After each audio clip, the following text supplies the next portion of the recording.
খাগড়াছড়ির কর্মসংস্থানের প্রধান উৎস ইটভাটাগুলো বন্ধ হয়ে যাওয়ায় হাজার হাজার শ্রমিকের ঘরে এখন হাহাকার।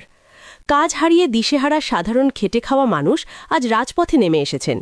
অবিলম্বে ইটভাটা চালু করার দাবিতে খাগড়াছড়ি সদরে বিশাল বিক্ষোভ মিছিল ও সমাবেশ করেছেন বেকার হয়ে পড়া শ্রমিকরা। শ্রমিকদের দাবি, কোনো আগাম ঘোষণা ছাড়াই ইটভাটাগুলো বন্ধ করে দেওয়ায় তারা হঠাৎ করেই কর্মহীন হয়ে পড়েছেন। নিত্যপণ্যের এই ঊর্ধ্বগতির বাজারে কাজ না থাকায় সন্তানদের মুখে দুমুঠো অন্ন তুলে দেওয়া এখন তাদের জন্য অসম্ভব হয়ে দাঁড়িয়েছে। অনেকে ঋণের জালে জর্জরিত হয়ে মানবেতর জীবনযাপন করছেন। বিক্ষোভ মিছিলে উপস্থিত শ্রমিক নেতারা বলেন, ইটভাটা বন্ধ মানে আমাদের চুলা বন্ধ। সরকার যদি দ্রুত এর সমাধান না করে তবে আমাদের না খেয়ে মরা ছাড়া আর কোনো পথ থাকবে না।